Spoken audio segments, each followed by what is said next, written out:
Jumpa lagi dengan saya, Willy The Rooms, di The Sinners Channel.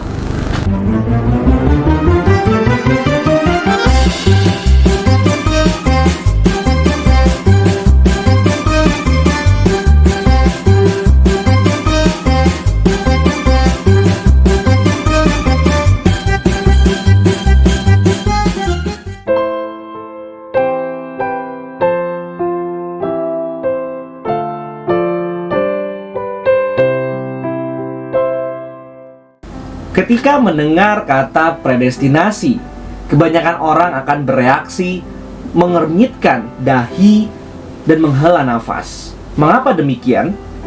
Karena yang terbesit dalam kepalanya adalah perdebatan-perdebatan yang sengit dan tidak pernah ada habisnya.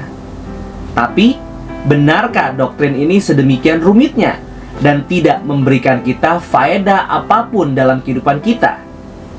Saya percaya bahwa jika sebuah pengajaran benar-benar seturut dengan yang Alkitab jelaskan, pengajaran itu akan sangat berguna ketika kita mengertinya dengan baik. Bagaimana kita bisa mengerti mengenai predestinasi dengan baik? Ketika orang berbicara tentang predestinasi, biasanya langsung dipertentangkan dengan kebebasan manusia atau free will. Bagaimana manusia bisa memiliki kebebasan jika segala hal sudah ditetapkan sejak semula? Apakah manusia tetap bertanggung jawab atas dosa-dosanya jika semua sudah ditetapkan? Bukankah manusia tidak mempunyai kekuatan melawan apa yang sudah digariskan oleh Allah? Apa bedanya predestinasi dengan teori deterministik dan konsep takdir di agama atau pemikiran lainnya? Sebagai orang reform, kita tahu jawabannya adalah Tuhan sudah menetapkan segala sesuatu, tetapi yang manusia lakukan tetap berdasarkan kemauannya sendiri, sehingga tetap bertanggung jawab. Tetapi, masih banyak hal yang mengganjal rasanya pada jawaban ini, dan membuat orang tidak puas. Apakah ada pengertian yang lebih baik lagi mengenai hal ini? Ketika membahas mengenai predestinasi, seringkali kita tidak melibatkan pengertian mengenai siapakah Allah. Mungkin kita perlu melihat siapa Allah dan apa yang dilakukannya untuk bisa mengerti dengan lebih baik mengenai predestinasi. Allah adalah Allah yang rela dan mau membatasi diri untuk berinteraksi dengan ciptaannya, bahkan ketika ciptaannya sudah berdosa. Tetapi walau bagaimanapun, Allah tetaplah Allah, sang pencipta yang berbeda dengan ciptaannya. Sebelum Allah mencipta, Dia sudah terlebih dahulu ada, dan Allah saling mengasihi dalam dirinya yang Tritunggal. Sebelum menciptakan, Allah Bapa sudah merencanakan apa yang akan terjadi dan menetapkan orang-orang pilihannya.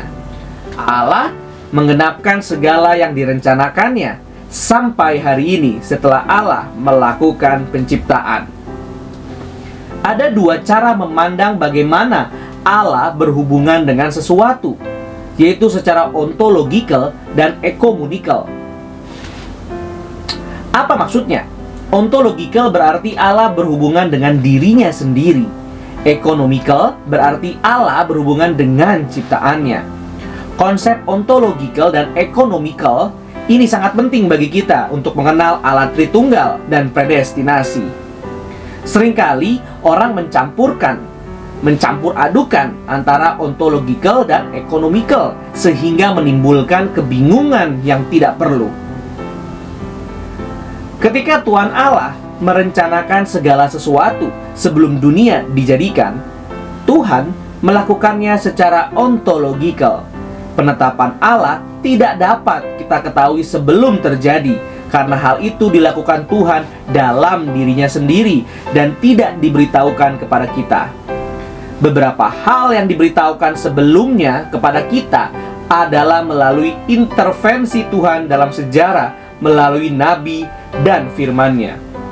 Tetapi apa yang tidak Tuhan beritahukan, hal itu selama-lamanya tersembunyi bagi kita dan hanya Allah yang tahu. Ulangan 29 ayat 29. Maka segala hal mengenai diri Tuhan, termasuk penetapannya, alasan Tuhan mencipta, alasan Tuhan membiarkan adanya dosa dalam dunia ini, alasan mengapa memilih yang satu dan membuang yang lain yang tidak diwahyukan kepada kita, berada dalam ranah ontologikal. Ketika Tuhan berelasi dengan ciptaannya dari Adam sampai sekarang, hal itu terjadi secara ekonomikal. Tuhan memberikan kita firman-Nya dan benar-benar menuntun orang yang dikasihinya untuk bertumbuh dan berjalan bersama-sama dengan Dia. Kehidupan bangsa Israel menjadi contoh paling nyata untuk hal ini. Bangsa Israel sering dimarahi Tuhan, dikasihi Tuhan, dituntun Tuhan dengan cara yang bermacam-macam. Bahkan Alkitab tidak segan-segan menulis Allah menyesal ketika Allah berhadapan dengan ciptaannya yang berdosa. Betulkah Allah menyesal? Musa berdoa syafaat ketika Tuhan mau memusnahkan bangsa Israel. Akhirnya Tuhan berubah pikiran. Apakah Allah bisa berubah pikiran? Seringkali kita kesulitan menjawab hal seperti ini dan takut ceroboh menjawabnya. Tetapi kita sebenarnya bisa dengan tenang mengatakan bahwa semua hal itu betul-betul terjadi. Tentu saja dalam ranah ekonomikal. Apakah Allah bisa berubah? Ya dan tidak. Tidak secara ontologikal, ya secara ekonomikal. Secara ontologikal, Allah dari kekal sampai kekal adalah Tritunggal yang kudus dan tidak berubah. Allah tidak pernah kaget karena ada sesuatu yang melenceng dari penetapannya. Secara ekonomikal, Tuhan bukan hanya bisa berubah pikiran, bahkan bisa mengambil tubuh berdosa untuk menjadi sama seperti kita, supaya kita boleh selamat. Orang yang tidak memiliki konsep ini seringkali kesulitan dalam mengerti apa yang Allah lakukan, karena apa yang dipaparkan secara teologis dan apa yang disajikan Alkitab seakan-akan bertolak belakang. Apa gunanya konsep ontologikal dan ekonomikal untuk mengerti predestinasi? Predestinasi berarti Allah menetapkan sejak dunia belum dijadikan, memilih orang-orang pilihannya. Hal ini terjadi secara ontologikal. Ketika kita berbicara tentang tanggung jawab manusia, kita masuk kepada ranah ekonomikal, sehingga tidak dapat langsung kita benturkan dengan penetapan Allah. Ketika Adam dan Hawa mau berdosa, apakah benar-benar ada pilihan? Benar-benar ada, dan semua pergumulan mereka otentik dan tidak dibuat-buat. Sama seperti Adam dan Hawa. Karena itulah kita bertanggung jawab atas dosa-dosa yang kita lakukan kepada Tuhan. Ketika Tuhan marah kepada bangsa Israel, apakah Tuhan benar-benar marah? Bukankah Tuhan sudah tahu mereka akan seperti itu? Sudah gilakah Tuhan marah-marah sendiri mengenai hal yang sudah diketahuinya akan terjadi? Bukankah lebih mudah bagi Allah untuk bermain sulap sejak semula, sehingga Israel tidak melakukan hal yang mendukakan hatinya? Apakah manusia adalah robot yang menjalankan semua yang Tuhan tetapkan tanpa pergumulan? Pergumulan palsukah yang kita semua alami dalam dunia ini? Tidak. Tuhan ketika marah kepada orang Israel, Tuhan benar-benar marah, seperti kita marah kepada seseorang. Ketika kita bergumul, pergumulan kita itu otentik dan tidak dibuat-buat. Ketika kita memilih sesuatu, itu benar-benar adalah hasil kebebasan pilihan kita. Inilah kenyataan dalam dunia ekonomikal. Mengapa bisa demikian? Kita seringkali menganggap Tuhan setara dengan kita. Kalau kita menjadi orang yang sudah tahu apa yang akan terjadi di masa depan, mungkin sekali kita tidak bisa bereaksi secara natural kepada apa yang terjadi, bahkan apa yang akan memanipulasi apa yang akan terjadi. Tetapi marilah melihat Tuhan sebagai Allah yang kudus dan maha kuasa, yang berbeda dengan kita yang berdosa dan terbatas. Allah sanggup membatasi dirinya untuk berelasi dengan ciptaannya dengan sungguh-sungguh. Allah sanggup marah dengan hati yang sungguh-sungguh atau mendidik umatnya, walaupun dia tahu apa yang akan terjadi nantinya. Allah sanggup sedih dan menyesal dengan sungguh-sungguh, bukan untuk dirinya sendiri, melainkan untuk mengajar umatnya bagaimana hidup, bagaimana harus hidup di hadapannya. Jadi, predestinasi dan tanggung jawab manusia sebenarnya tidak pernah bertentangan.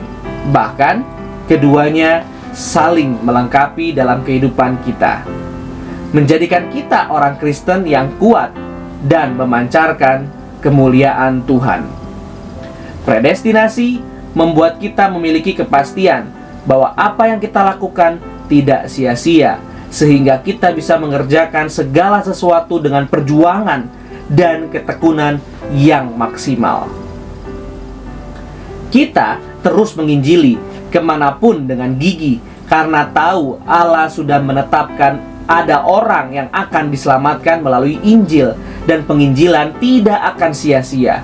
Kita terus berdoa kepada Tuhan karena kita tahu Tuhan itu hidup dan mendengarkan pergumulan kita dengan jujur. Jadi, jika kita berpikir bahwa kita tidak perlu berdoa lagi karena Tuhan Maha Tahu dan tidak perlu menginjili lagi karena Tuhan sudah memilih, lagi-lagi kita mencampur adukan wilayah ontologikal dan ekonomikal, dan akhirnya menyesatkan dan merugikan diri sendiri. Allah kita adalah Allah yang hidup, jujur, berpribadi, dan mengasihi kita. Predestinasi adalah anugerah dari Tuhan yang boleh menjadi kekuatan dan pengharapan kita dalam perjuangan menghadapi dosa dan pembangunan kerajaan Allah dalam dunia ini. Marilah menjadi manusia sejati di hadapan Allah yang tunduk kepadanya, Sang Pencipta dan Penebus kita. Let God be God and let man be man. Soren Kierkegaard. Terima kasih. Tuhan Yesus memberkati.